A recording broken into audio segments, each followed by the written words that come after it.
On 12 News at 4, we are all about bringing you solutions and empowering you to better your lives. Every day, we bring some of the Valley's most experienced professionals to discuss trending topics on health, ways to save money and improve your financial life, the law, relationships. We even have an expert on pets. And it's not just us asking the questions, we give you, the viewer, the opportunity to weigh in and ask questions too. Now, we're putting all these segments together in one place for you. This is Ask the Expert.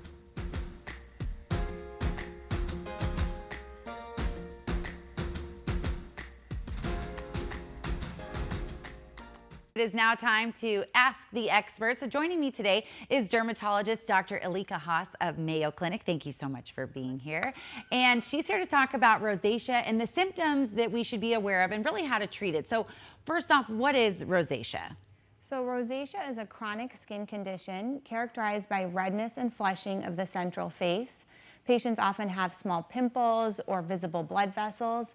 And in rare cases, they can even have facial swelling or enlargement or thickening of the skin on the nose. Okay, I imagine that can be kind of painful at times if it gets too out of control. How can the diet impact rosacea? Because I know what we put into our bodies kind of surfaces at some point on the skin. Yes, that's a great question. And rosacea is one of the skin conditions where lifestyle factors make a big difference. So anything that dilates blood vessels like heat, sun, that's going to worsen rosacea. So when it comes to diet, the common foods we think about would be hot beverages, alcohol, or spicy foods. Those are the ones we always want to try to avoid. But there's other ones that we think about too. So there's actually ones that contain a substance called cinnamaldehyde. Okay, yes. What is cinnamaldehyde? So cinnamaldehyde is a substance that is found in tomatoes, chocolate, citrus fruits, and cinnamon. And this actually impacts the communication between the nerves and the blood vessels, leading to dilation or visibility of blood vessels. Okay, so when we're talking about what you eat and drink, are there anything that can improve it in terms of diet? This is a growing area of research. So it seems like eating a high fiber, anti-inflammatory diet could help. Foods with prebiotics, so this would be leeks, asparagus, apples, bananas. Oh, the stuff on everything's daily intake, right? Leeks, but yes, right. Some more of the healthier. Exactly. Okay, and then let's talk a little bit about treatments available for rosacea. If somebody is just tired of looking at it, dealing with it, how can they treat it? So a gentle skincare regimen and prioritizing sunscreen use is the first step.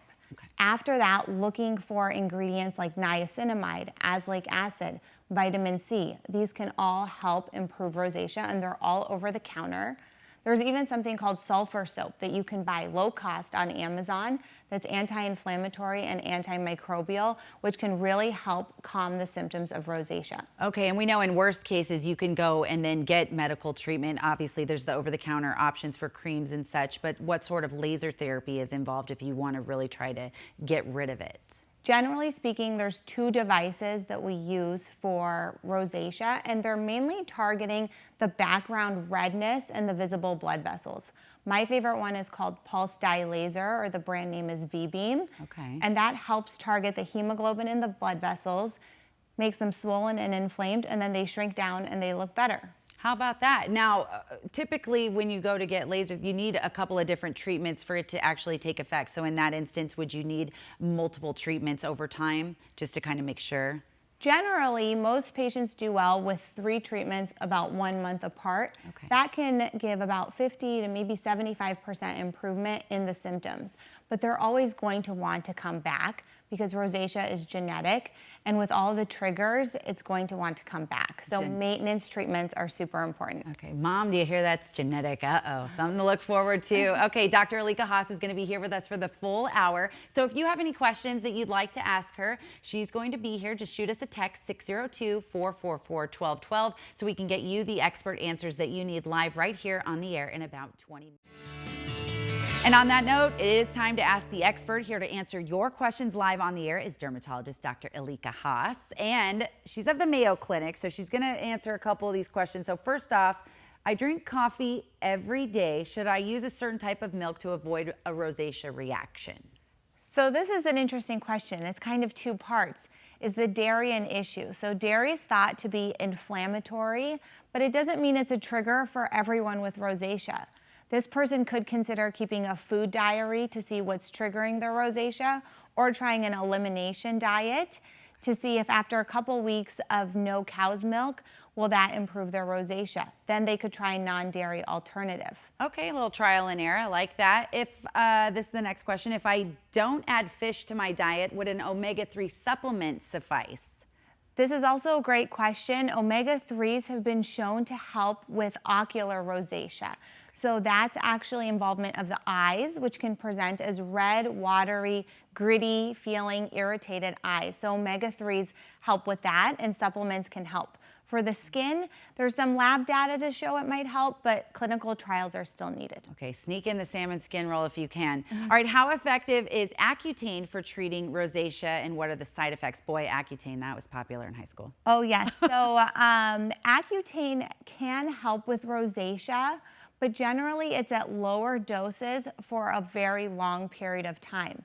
With lower doses, the side effects are actually less. So some of those symptoms of dryness or irritation of the skin, muscle side effects, or GI side effects, those are quite a bit less when we're using lower doses for rosacea. Okay, next question coming in. I have rosacea and have been told I need to be on doxycycline for the foreseeable future. Is there another option, an antibiotic to treat this long term? I'm sure I butchered that, but do you have an answer for our viewer? No, you did great. So doxycycline is an antibiotic we use for rosacea all the time. Often it's used in low doses where it's actually just anti-inflammatory, not antimicrobial. Okay. Still, there are a lot of different topical medications and the laser treatments that we talked about, which can help. Now, if a patient has ocular rosacea, they often need doxycycline. Okay. So a little bit different than the skin. Certainly treating a different area. Okay, so we talked about diet and alcohol before. Is there a less potent wine to choose in order to avoid a flare-up? So you said red wine is kind of a nasty culprit in this case. Yes, red wines have more tannins and more histamine, which actually causes a dilation of the blood vessels. So switching to a white wine, one with lower alcohol content like Riesling or Moscato, and drinking in moderation, that would help. Oh my goodness, and I think the wine drinkers know you start at Moscato and once you leave it, you never go back. But if it means you can keep it in your diet, I mean, that's the good news, right? Our next question is, if I'm seeking laser treatment, what type would I need to schedule? So we did touch on this just a bit, but if you could just rehash for our viewer. Yes, so V-beam or pulse dye laser is my favorite. It's a laser, so it's specific for the hemoglobin in the blood vessels. It's specifically a vascular laser. Now, some patients get IPL or intense pulse light. This is widely available and it can help with rosacea, but it can also be very risky because it's a light-based device. So since we already talked about V-beam, I would say proceed with caution with IPL treatments. It usually doesn't work as well as V-beam, and sometimes it can have side effects. And as always, do your homework before any kind of laser treatment and or Exactly. therapy. Dr. Alika Haas with Mayo Clinic, thank you so much. We know during the summer it is easy to overspend. You know you want to take that big family vacation or maybe a staycation. Maybe you want to grill out more, barbecues and entertaining, and then there's summer camp for your kids. I know that costs thousands during the summer. Next thing you know, you are spending thousands of dollars more in a matter of 2 months. So where can you cut back and save? Let's ask the expert. Today is Money Saving Monday. Joining me now is financial expert Angelica Prescott. You've got a great list that can really save so much money. So let's run through this list, starting with, and this is a biggie, share childcare, because that will bite you. It's huge. Imagine if you have a group of friends that are all within the age range of your kids. Yeah. And together you guys are only paying for 2 to 3 people to monitor the kids, and they're having a blast. Yes. Right? We can control commute, get them to a water park. And these cities that we have in Phoenix are fantastic. They have fun activities outdoors, water is sprinkling freely, and they're having a blast. Come home tired, exhausted, and you're winning as a parent. Yeah. So shared childcare can really be an awesome way to not only incorporate fun fun, but even learning. Well, and on top of that, they're with their friends. Yes, it's an That's automatic the best win. part. And I will say, I have asked a couple of friends when I'm a little, you know, tight on the childcare. Yeah. Like, you want to go to Camp Layla's? Yeah, sure. All right. You also say pre-plan meals. Listen, it's too hot to make the stove and oven run all week. Yes. So if you can even take it outside, I think you could almost grill without lighting up the grill at this point. Yeah, With the temperatures outside. yeah. Create some meals all ahead of time. That way, it's just a matter of just microwaving A and B. And when you bring the kids to Lila's camp, you're already ready for it. Yeah, no, and not to mention, I mean, it is just so much easier and like time efficient when you can just grab it, right? It's already done. Energy costs because we're just trying to keep cool, and that's expensive. It let really alone is. running the gas bill even higher. I use the toaster oven a lot too. Yes. That's huge. Air fryer. Yeah, thank you. Okay, you also say find out what's free. That's big. We have great towns here in the state of Arizona. Mm-hmm. And with that, there are a lot of activities, farmers market, recreational centers, activities for the summer for our kids. They're absolutely free. Mm-hmm. And they're so much fun. The key thing also is you can go to your neighboring town and find out what's going on in that neighboring town and maybe meet some new friends. Yes, it's all about the friends. Yeah. The next one, and again, Trisha touched on this, but these big summer trips, you know, a lot of people, they'll want to overspend because, Yes. you know, it looks so good on Instagram, Yes, but then yes. again, that bites you too. Listen, at the end of summer, a lot of the people got those itches scratched. Go then, because those institutions want to sell the last packages, and they usually can give it to you for 40 to 50% less. Yeah. So imagine getting a great time, less traffic, less hurt on your pocketbook, but nonetheless, just as fun. You can save so much money by doing Tons. that. Yeah, Tons. no kidding. And finally, you say audit those bank statements. The little sneaky things that are taking out your money. Catch them, okay? Go Yes. into your bank statements and see those things that are automatically being renewed, and you didn't even use it one time. Oh, that adds up so does. much, hundreds even. Hey, and maybe we can replace it for the ice cream thing that we were overspending on in the grocery store earlier. Thank you. Like I said, don't go hungry. All right, Angelica, thank you so very much. It's time now to Ask the Expert. Here to answer your questions live on air is financial and consumer expert Angelica Prescott, and we're talking about planning for your summer budget. So our first question from our first viewer, I feel like I've already blown my summer budget. How can I create one starting today? What are tips to stick with it? First of all, see what you're blowing your budget on and see if there's a way to be able to reduce the cost for the same experience. So find who are the heavy hitters that you can't live without and see if we can get it for a sale. Right. It could be those subscriptions that we were talking about a half hour ago. It could be movies. Maybe we can create a movie night where we're all going together and we're getting discounted prices because we're buying in bulk. Yes, Never that's know. a good idea. Yeah. And right now there's some deals with Harkins. I know that. Yes, All there right. is. This next question. My grocery bill has already doubled. What's the best way to budget for groceries during the summer while the kids are home all day long? Ooh, those kids can eat. Listen, not only can they eat, there are locations here in the Valley where you can buy produce in bulk. Yes, where you're getting the same people who provide it to the grocery stores are making it available to the regular consumer. Just Oh. what happens is you buy, instead of 2 mangoes, you buy 12 to 15 mangoes for Right. probably the price of 6 mangoes. So go online and find those bulk producing locations all over the Valley. That's it. Which that is are different available. from like a Costco warehouse or something Absolutely. like that, No. right? These are factories that are out here Oh. giving access to us regular individuals, Yeah. right, to be able to buy strawberries in containers just like they sell them in the grocery store, but 20 packs of it. How many smoothies can we make? Oh, that is so great. Yes. And you know what? You could probably split the cost with friends or neighbors. I like how you think. Well, you know, always trying to save. All right.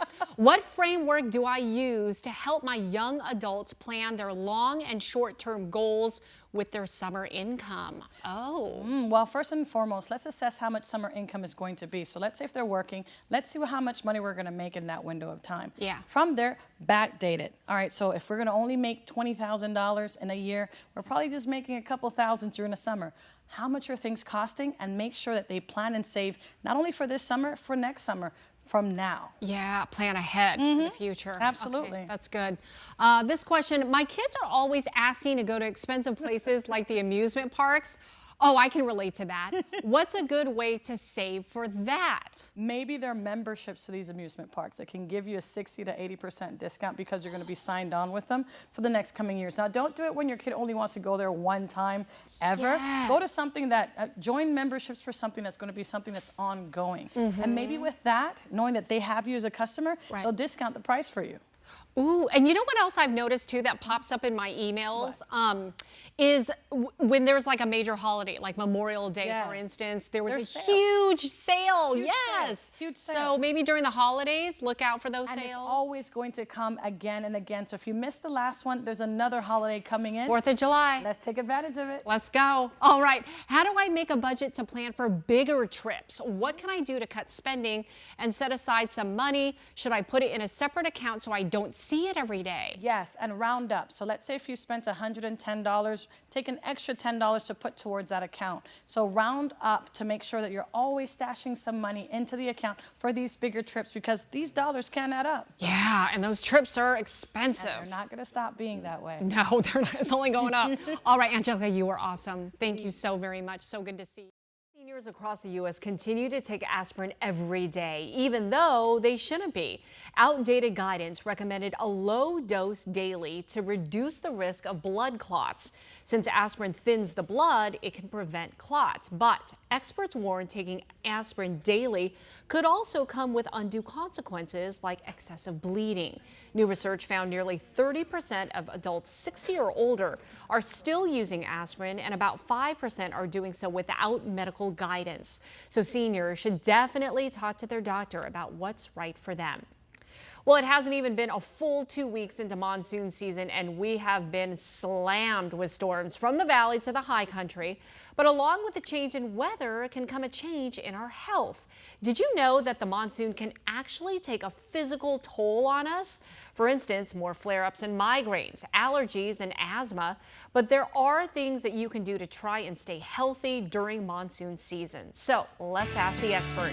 Joining me now is Dr. Natasha Bouillon, National Medical Director for One Medical. All right, we've been talking so much about weather, especially what's happening up in the high country. So how does the monsoon affect and impact our weather or our health? Yes, there's a wide range of impact on our health. So number one is the monsoon rains can lead to stagnant water. And the stagnant water can be a breeding ground for mosquitoes. And in Arizona, mosquitoes do carry West Nile virus. And we tend to see cases of West Nile virus rise right about now and peak around September. And now the blowing dust can also carry fungal spores. And if people inhale that, they might actually get something called valley fever.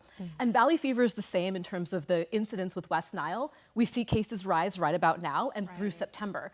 For both West Nile and valley fever, the symptoms are often vague. So with West Nile, people might get headaches or fevers. With valley fever, cough, congestion, but people often don't diagnose them in time because they don't always know what they are. And then the other things are, asthma flares, bronchitis flares. We also see, people get skin and eye irritation. Is that from all the humidity? Is that why? It tends to be from the humidity as well as the blowing dust. There's a lot of particles in the air. And now the other thing people don't expect around now is allergies. We don't think of allergies during now, but what happens is the rain, it does cause some blooming, it causes weeds, the wind blows around pollen, and because of all of that, people will sometimes get unexpected asthma flares. And then you mentioned monsoon migraines.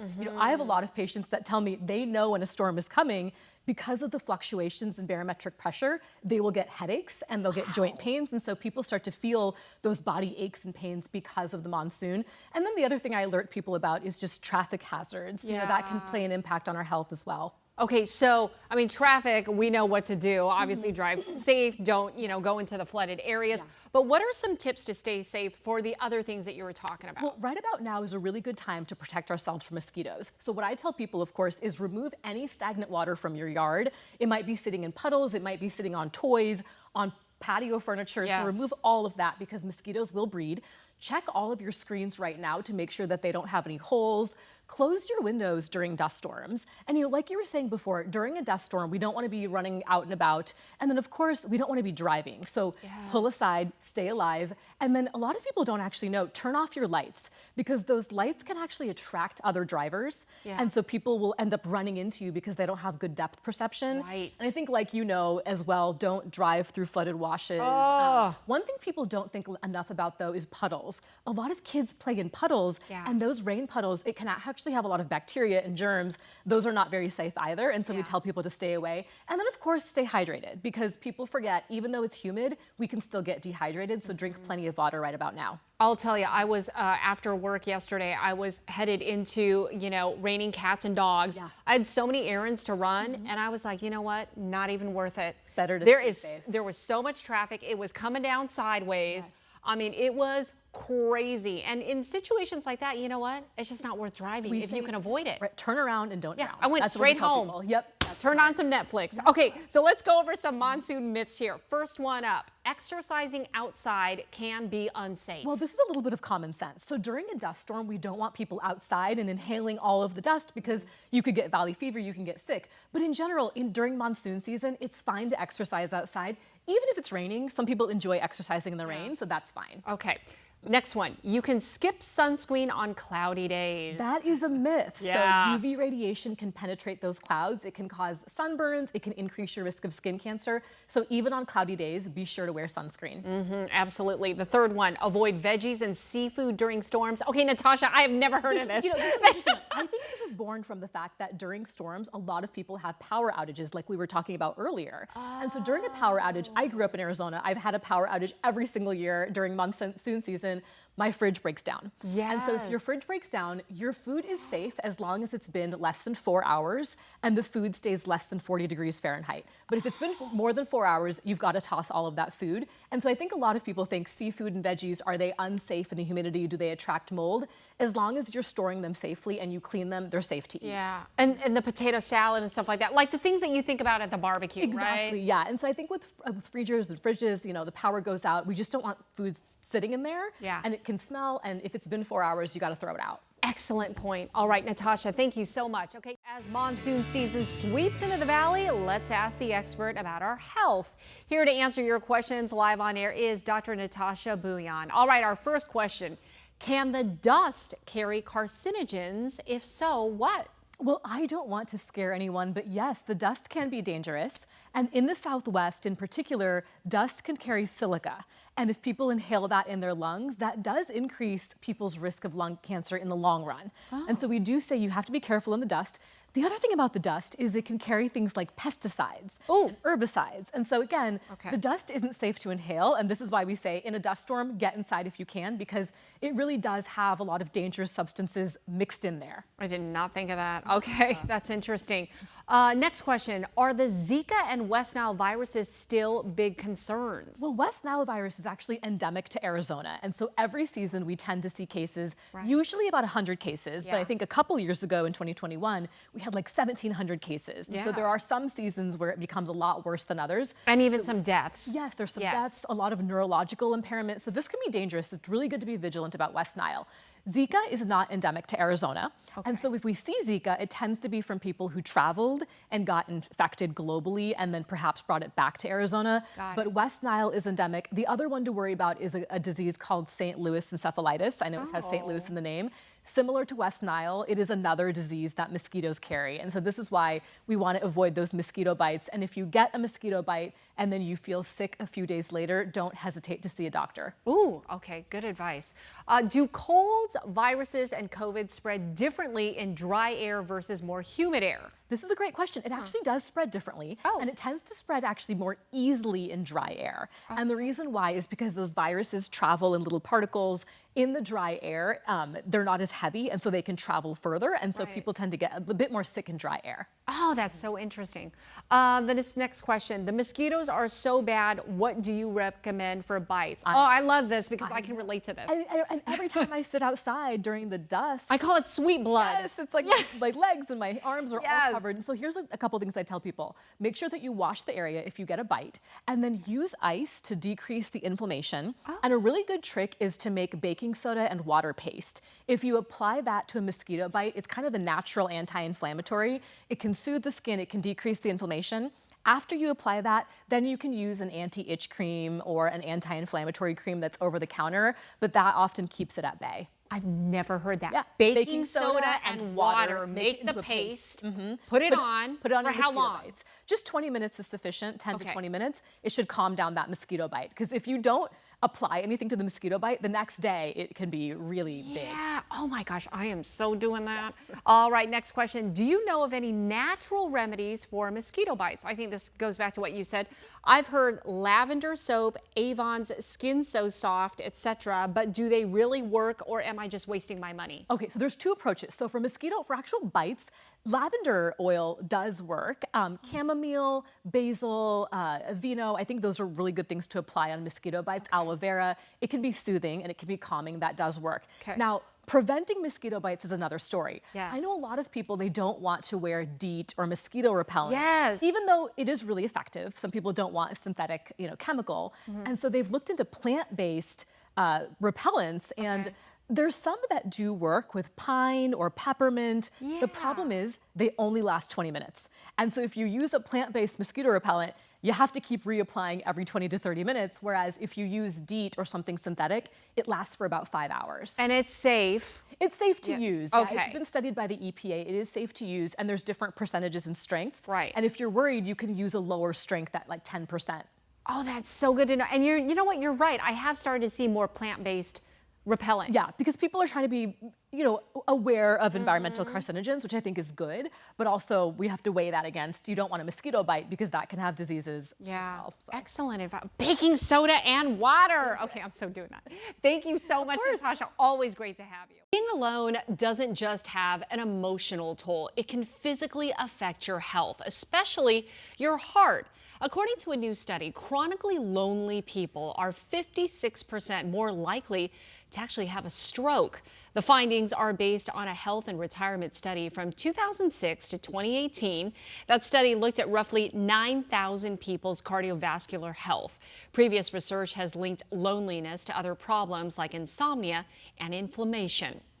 Well, we all know relationships take a whole lot of work. It's more than just being physical. A big part of what makes a relationship healthy is the emotional connection with your partner. How close are you? How well do you connect? And how supportive are you of each other?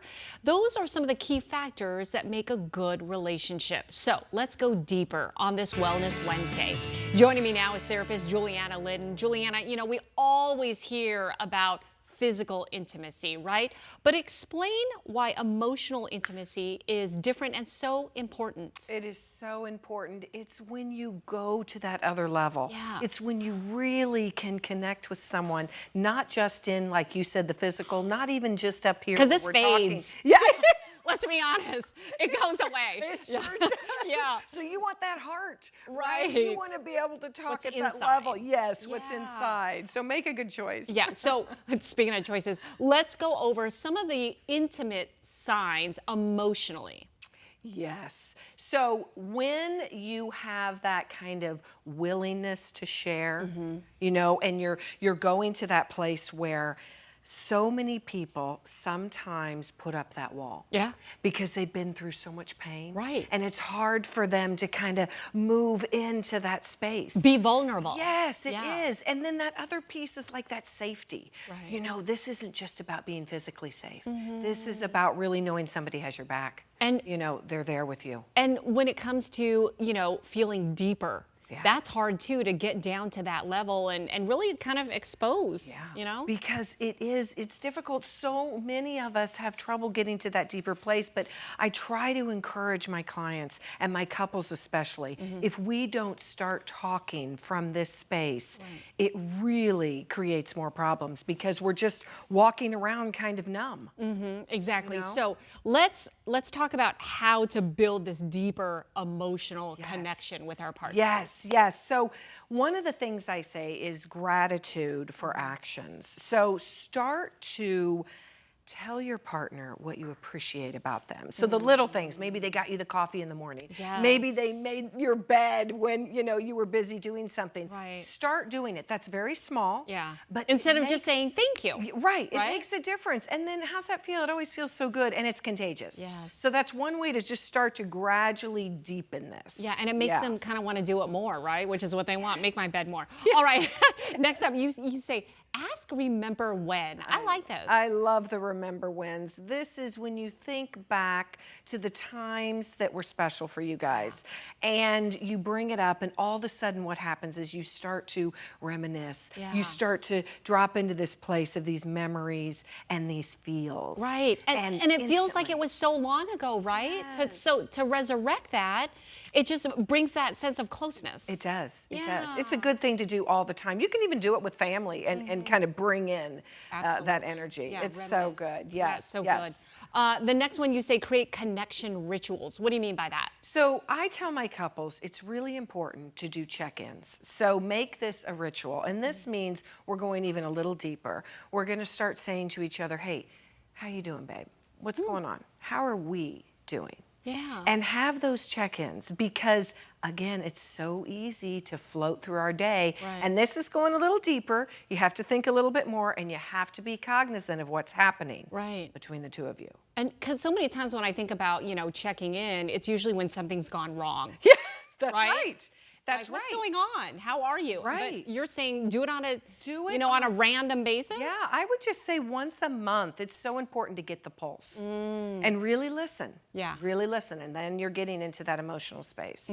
Yeah. Finally, you say get out of your head and in your heart. What do you mean by that? So when we are on our daily basis, right, we're living up here, Right. even in talk therapy, Yes. we're chatting, right? And so often we need to drop it down. So say you're in maybe an argument or a discussion. Yeah. Sometimes what can happen is we can get in that cycle of going round and round. I want you to stop and I want you to say to your partner, hey, you know what? How is that really feeling right now? I know you're angry or I know you're frustrated. Tell me about the feels and what it's related to.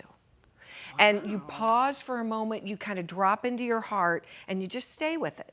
Stay with it and keep asking them because you're going to hear the why and you're going to also hear where it's living. Yeah. And that gets into the emotion. I never thought about like what's here versus up here because you're venting. You know, there's sparks and fireworks coming out, but then to take a moment and like get the feels, right? Yeah, and you can see the connection then. Yeah. It helps. Okay.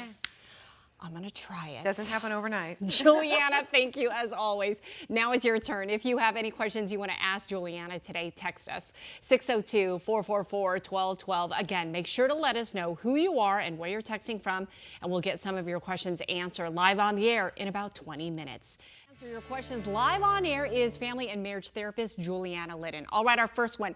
How do I even bring up this topic with my partner without making them feel uncomfortable? If you need to bring it up, you probably have already been having a problem. So we've got to realize this because so often we live in these, situations where there's this stuff under the surface. Right. The pink elephant in the room. That's right. Yeah. We're not paying attention to it. So you just have to do it. Just get in your head. Maybe write a little script, and think, okay, after dinner when things calm down, I'm just going to say, hey, you know what? I think we need to talk. I really want us to be connecting in a deeper way. Yeah, because sometimes the hardest part is to start that conversation. It is. And if you're gentle, you're both in a good place, Yeah. I think it could go very well. Oof, all right. This one is from one of our viewers. Yesterday, my husband asked me, when are you going to treat me like a husband?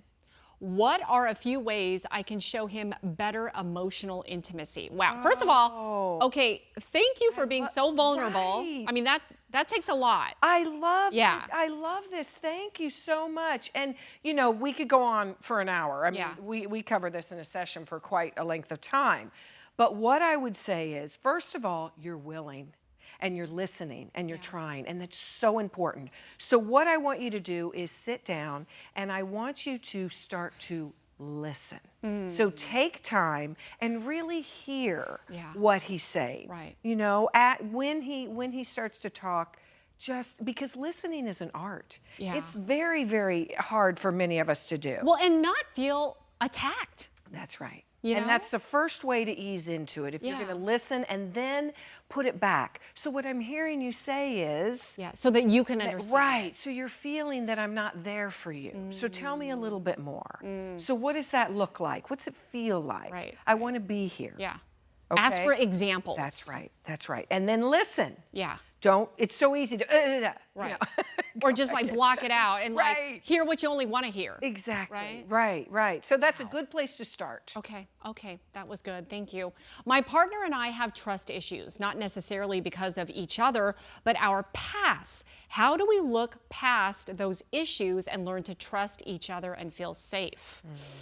The past can haunt. Yeah. It can haunt. And there's so much in the trust issues, but you need to find out not only what they are, share with each other about what they are, but also let your partner know when you're getting triggered.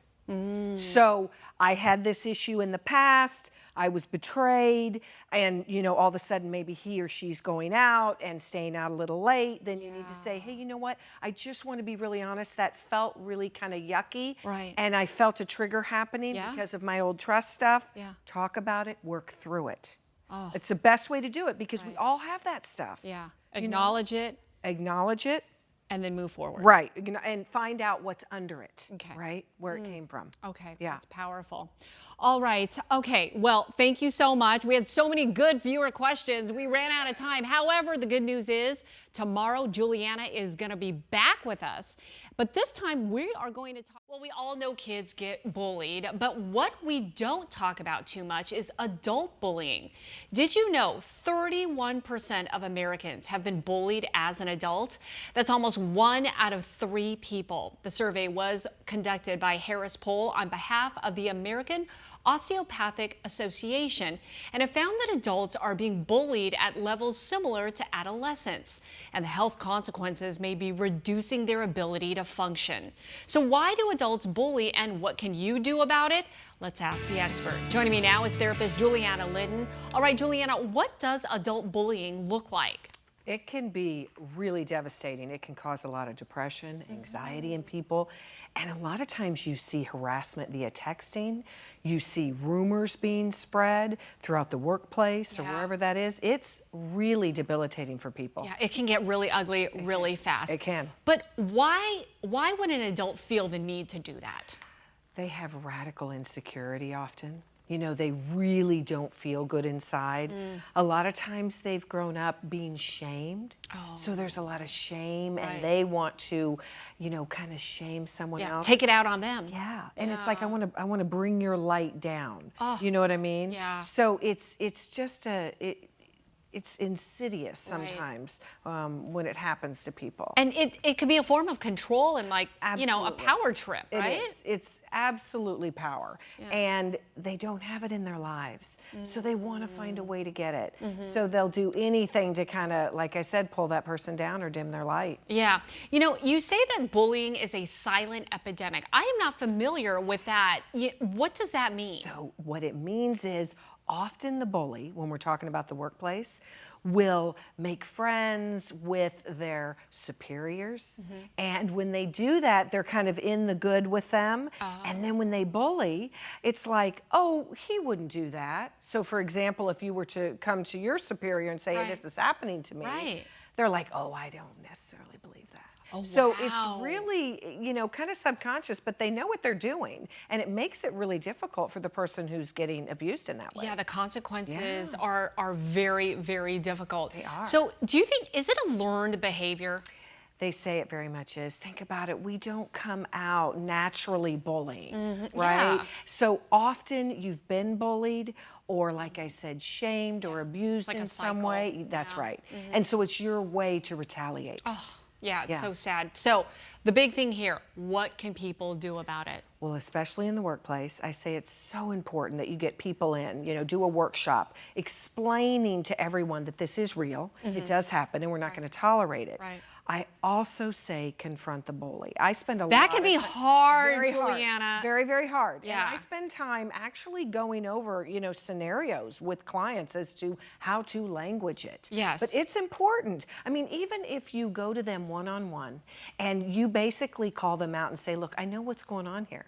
I'm not going to put up with it. Yeah. And I'm sorry that you're so unhappy, but it's Wow. not going to work.